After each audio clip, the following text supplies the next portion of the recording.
ನಮಸ್ಕಾರ ಎಲ್ಲರಿಗೂ. ಪರಿಸರ ರಕ್ಷಣೆಗಾಗಿ ನಾವು ಕಸ ವಿಂಗಡಣೆಯನ್ನು ಮಾಡುವುದು. ಮನೆಯಲ್ಲಿ ನಾವು ಗೃಹಿಣಿಯಾದವರು ಪರಿಸರವನ್ನು ರಕ್ಷಣೆ ಮಾಡೋದ್ರಲ್ಲೂ ತುಂಬ ಮುಖ್ಯವಾದ ಪಾತ್ರ ಇರುತ್ತದೆ. ಹೇಗೆ ಅಂದರೆ, ನಾವು ಮನೆಯಲ್ಲಿ ಕೆಲಸ ಮಾಡುವಾಗ ಹಸಿ ಕಸ, ಒಣ ಕಸಗಳು ಒಂದೇ ಬರುತ್ತೆ. ಈ ಥರ ಕಸಗಳನ್ನು ನಾವು ಡಿವೈಡ್ ಮಾಡಿ ಹಾಕಿದಾಗ ಅದನ್ನು BBMPಗೆ ತಲುಪಿಸಿದರೆ ಅದನ್ನು ತುಂಬ ಒಂದು ಯಾವುದೇ ರೀತಿಯ ನಾಶಗಳಾಗದೇ ಇರುವ ಹಾಗೆ ಪರಿಸರವನ್ನು ನಾವು ಸಂರಕ್ಷಣೆಯನ್ನು ಮಾಡಿಕೊಳ್ಳಲು ಸಾಧ್ಯವಾಗುತ್ತದೆ. ಹೇಗೆ ಅಂದರೆ, ಕೆಲವೊಂದು ನಾವು ಹೊರಗಡೆನೂ ಹೋದಾಗ ಕೂಡ ನಾವು ಗೃಹಿಣಿಯರು ನಮ್ಮ ಮಕ್ಕಳಿಗೆ ತುಂಬ ನಾವು ಎಚ್ಚರಿಕೆಯಿಂದ ನೋಡ್ಕೊಳ್ಬೇಕಾಗುತ್ತೆ.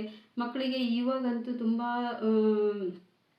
ಹೊರಗಡೆ ಫುಡ್ಡನ್ನು ತಿನ್ನುವಾಗ ತುಂಬ ಯೋಚನೆ ಮಾಡಬೇಕು, ತುಂಬ ನೋಡಬೇಕು, ತುಂಬ ಅದರಲ್ಲಿ ಯಾವ ಥರ ತಿಂತಾಯಿದ್ದಾರೆ, ಯಾವ ಥರ ಅದರಿಂದ ಏನಾಗುತ್ತೆ ಅಂತ ನಾವು ಮಕ್ಕಳನ್ನು ತುಂಬ ಅಬ್ಸರ್ವ್ ಮಾಡಿಬಿಟ್ಟು ನಾವು ಅವರಿಗೆ ತಿನ್ನಕ್ಕೆ ಹೇಳಬೇಕಾಗುತ್ತೆ. ಇಲ್ಲ ಅಂತಂದರೆ ಆದಷ್ಟು ನಾವು ಮನೆಯಲ್ಲಿ ತಿನ್ನಿಸಿದ್ದೇ ಒಳ್ಳೆಯದು.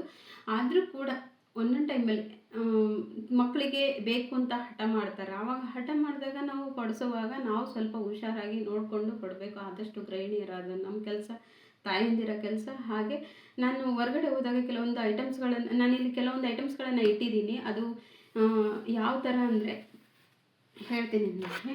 ಇಲ್ಲಿ plates, tea cup, plastic glass,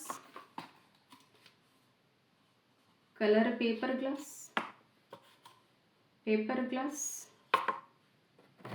ಈ ಥರ ಪ್ಲಾಸ್ಟಿಕ್ ಬಾಕ್ಸ್, ಈ ಥರ ಪೇಪರ್ ಪ್ಲೇಟ್, ಇವುಗಳೆಲ್ಲವನ್ನು ಕೂಡ ಇನ್ನೂ ಸುಮಾರು ಇರುತ್ತೆ. ಇವುಗಳೆಲ್ಲವನ್ನು ಕೂಡ ನಾವು ಅವಾಯ್ಡ್ ಮಾಡೋದೇ ಒಳ್ಳೆಯದು. ನಾನು ಹೊರಗಡೆ ಹೋದಾಗ ಯಾವುದೇ ರೀತಿಗಳ ನಾನು ಯೂಸೇ ಮಾಡಲ್ಲ. ನನ್ನ ಮಕ್ಕಳಿಗೂ ಕೂಡ, ನಮ್ಮ ಮನೆಯಲ್ಲೂ ಕೂಡ ಈ ಥರ ಯೂಸೇ ಮಾಡಲ್ಲ ನಾನು. ಹೀಗೆ ನಾವು ಯೂಸ್ ಮಾಡದೇ ಇರೋದ್ರೆ ಮತ್ತೆ ನಮ್ಮ ಮುಂದೆ ಮಕ್ಕಳು ಕೂಡ ಅದೇ ಥರ ಅವರು ಕಲಿತಾರೆ. ಆದಷ್ಟು ನಾವು ಈ ಥರ ಮಾಡುವುದರಿಂದ ಸುತ್ತಮುತ್ತಲಿರುವ ಪರಿಸರವನ್ನು ರಕ್ಷಣೆ ಮಾಡ್ಕೋಬೋದು, ನಮ್ಮ ಹೆಲ್ತ್ ರಕ್ಷಣೆ ಮಾಡ್ಕೊಳ್ಬೋದು. ಈ ಥರ ಯಾವುದೇ ರೀತಿಗಳ ತೊಂದರೆಗಳು ಆಗದೇ ಇರೋ ಹಾಗೆ ಫಸ್ಟ್ ಮೇನ್ ಅಂದರೆ ಕಸದಲ್ಲಿ ಈ ಥರ ನಮ್ಮ ಸ್ಯಾನಿಟೈಸರ್ ಇದನ್ನು ಈ ಥರ ಪೇಪರ್ ತಗೊಂಡು ಈ ಪೇಪರಲ್ಲಿ ನಮ್ಮ ಸ್ಯಾನಿಟೈಸರಿಯನ್ನು ಇದರಲ್ಲಿ ಹಾಕಿ ಇದನ್ನು ಕ್ಲೋಸ್ ಮಾಡಿ ಇಲ್ಲಿ ಎಕ್ಸ್ ಅಂತ ಬರೆದ್ರೆ ಇದನ್ನು BBMP ಅವರ ಕೈಗೆ ಸಿಗದೇ ಇರೋ ಥರ ನಾವು ನೋಡ್ಕೋಬಹುದು.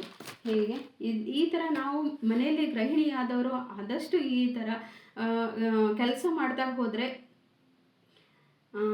ಪರಿಸರ ರಕ್ಷಣೆಯನ್ನು ನಾವು ಕೂಡ ಅದರಲ್ಲಿ ಮಾಡುವುದರಲ್ಲಿ ಪಾಲ್ಗೊಂಡಿದ್ದೀವಿ ಅಂತ ನಮಗೂ ಕೂಡ ಖುಷಿಯಾಗುತ್ತೆ, ಹೆಮ್ಮೆ ವಿಷಯ ಇರುತ್ತೆ ಅಂತ ಹೇಳುತ್ತಾ ನಂದು ಕೆಲವೊಂದು ಮಾತುಗಳನ್ನು ಮುಗಿಸ್ತೇನೆ. ಧನ್ಯವಾದಗಳು.